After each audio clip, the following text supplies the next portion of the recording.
What's up, 2026? Best channel for spiritual and intellectual honesty. So, did you all see the debate with Jay Dreyer and the Saint Center on Christianity? Man, these people are a trip, man. These people are a trip. So, here's the thing, right? Going into the debate, right? A person, right? Just say of a person who was neutral as far as Christianity, right? Just say me, I'm neutral. I'm like, this is a good title, right? Because it was a very good title. Is Christianity true? And is it good for everyone? Now, a person, just seeing that title, right, might be like, okay, this is a good title. Maybe, I've been thinking about going to church or going back to church or going to church with my grandmother, mother, or whatever situation, right? A person who on the fence, right, as far as beliefs of Christianity or thinking about, interested in, seeking it out or joining or whatever. So this is how I judge the whole thing, right, as far as that's concerned. Now, Jay Dreyer had his work cut out for him, right? Because, first of all, he has to prove that Christianity is true, right? And he has to prove that it's good for everyone. So even the Pope in this situation, right, going to have to, for him to cook, he going to have to do a lot of chopping vegetables, and he going to have to do, he got a lot of work cut out for him, right? This is not a easy thing, right? But of course, right, I guess he had to approve of the title. You understand? So, a person, so just say neutrally, a person who was interested in Christianity, if they watch Jay Dreyer and the Saint and the Sinner debate, it will look like Jay Dreyer didn't express anything in the title, right? Because you had to, when you was looking at the debate, you had to keep down. What was the title? Like, what are they talking about? So basically, in the whole thing, right, in the whole debate, Jay Dreyer basically just deflect and just avoided answering questions, right? He pretended like basic questions, what the Saint and Sinner asked, he pretended like they wasn't properly stated. They were, he didn't understand, or he was hollering logical fallacy. Let me tell you something about that logical fallacy shit. That logical fallacy shit is fucking Greek gobbledygook. It's bullshit. It doesn't apply in real life. And if I was doing a debate, that'd be look, we not calling that logical fallacy shit. Because look, we not in a court of law. We ain't in you know what I'm saying? We not in college or whatever. We not in the academic setting. Now, understand why they had these rules in the academic setting, right? Because it's to teach you in theory, right? Classroom shit is teaching in theory. We in fucking real life, live in the real world, right? That logical fallacy shit. And I saw it was clearly with Jay Dreyer, the Saint and the Sinner, he'll say one sentence and Jay Dreyer will call 6 logical fallacies. And what that whole thing is, you got to say, oh, okay, what do you mean? What was a logical fallacy? Well, the definition of a logical fallacy of this particular, of the ad hominem is this, that, and the third, or, the red herring, and that's not what I did. So it wastes time. And here's the thing, it insults the fucking audience. Like, people should be insulted the way Jay Dreyer did, right? Because basically he didn't engage, right? And then he sits there and he asks simple questions, right? He asks like, is genocide a good thing? Okay, yes or no. Then he'll say, why is genocide not good, right?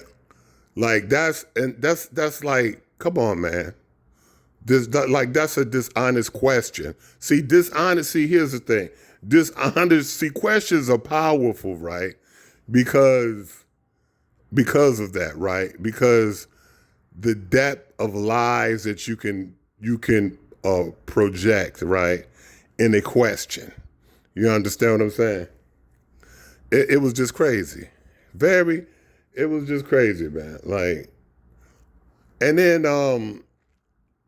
when they were talking, and then there was one part when they were talking about the Native Americans, right? Saying that the Native Americans, like the genocide of the Native Americans, right? Which was done by Christians, mostly, right? But then he goes into, well, the Christians taught the Native Americans the alphabet. Like, what the fuck that has to do with anything, man? It just shows you how off, man, and how delusional and off the rocker, man, these people are, right? Religion is a purely emotional construct when it comes to people, right? People, when it comes to religion, is nostalgic. It's what their grandparents and parents taught or whatever, or what they did in their tradition. So it's emotion, it's nostalgic. Or if a person feels that they need religion in their life, they're not going to go by on a structural basis. They're going to go what feels good, what feels right, what makes them feel, you understand? This is the way we're taught when it comes to religion, right? We're taught not to think. We're taught to only, as far as our feelings and emotions, right? This is the thing. When it comes to logic and reason and emotions are two different things. And a lot of times when we're talking and we're debating, just talking back and forth with human beings and period, right? Sometimes it gets confused. What we're talking about is emotional, our feelings and emotion, and what is logic, right? Sometimes we don't even fucking know. You understand what I'm saying? But this is something that has to be studied and discussed amongst ourselves, and you understand? But yeah. So the people who fuck with Jay Dry or whatever, all the people, they were rallying around him saying that he won and this and that and the other. Only because they're emotionally invested. Because they don't like the Satan the Sinner. Firstly, they don't like him. And then secondly, because he's not Christian. You understand? So they're going to lie and be dishonest. You understand? People is just it's just the easiest thing to do. They're not going to be honest when it comes to certain things. With their religion is wrong. Their belief system is wrong.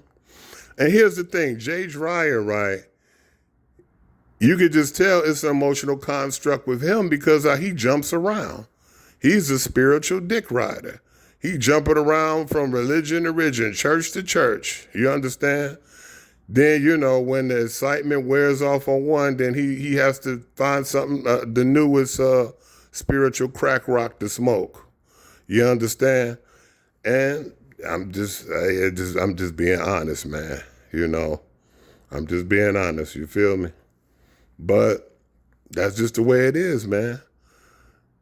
So we got to get into, oh my God, the moderator, David Cooley. Here's the thing, man. Why do this is mostly Christians, right? Well, no, this is religious people, period. But Dave is a Christian, right? So I'm just going to just say this. Jesus don't need you to lie for him. God ain't going to give you more points for rigging a fucking debate. You understand what I'm saying, man? You feel what I'm saying? Like, this is how these people think. It's just purely emotional based, right? You understand? And then this is the thing, when a lot of people say they got a relationship with God, this is how you know that's a fucking lie. Because God, I can't possibly think that God want to fuck with you just in the way you think, right? We try to anthropomorphify God, right, according to a human being level, right? And it has to be something beyond that, right? If we're going to just be honest, like, if we're going to just be real. It's not way punk ass human beings believe and way we think and how we see our limitedness. You understand? But anyway, but yeah, man, and I ain't gonna get into it how I think, as far, him and the Saint are supposed to be friends. But the only time I saw that they might be friends when them super chats is coming in. He was, in the clout from all these different people who's gonna bring views, coming in with the super chats. That's the only time I seen it. You understand? David Cooley, man, he did that whole debate like he didn't know what the fuck a debater was, right? Like moderator. Like he didn't know what a moderator was, right? He operated like he didn't know nothing about moderating, and he looked it up what it was, and he was like, "Yeah, I can do that," and he just decided to do it. That's how he operated. Like he never moderated anything. He didn't know the rules or whatever. It was just awful. And I know the Satan Center was kind of really disappointed that his so-called friend did him like that. But he still held his own. He still kept his composure. It didn't work. You understand? And it just shows you just the dishonesty of these people, right? Of just how you just really see how Christianity and white supremacy go together, man. Like ice cream and vanilla, you feel me? That's just, because just Christians, man, there's many good Christians on the planet, man. There are many, many. But the ones that are just no good are just really bad. They're the most entitled, selfish, wicked people on the planet, right? But they're this way in a more indirect way, in a more sneaky, because they're sheeple. You understand? They're sheep, and sheep don't bite. They ain't got no fangs or teeth, you feel me? They're not predators. They're not really, you understand? So, but anyway, that's another, we'll talk about that in another video. Yeah, but that whole thing was crazy. But yeah, they need to stop that logical fallacy shit because it detracts, right? It's a distraction and it has nothing to do with real life. You understand? It just gives a dishonest person weapons to, you know what I'm saying, to stop and to and to not debate. You understand? So, yeah, man, that's about it, though. Talk to y'all soon.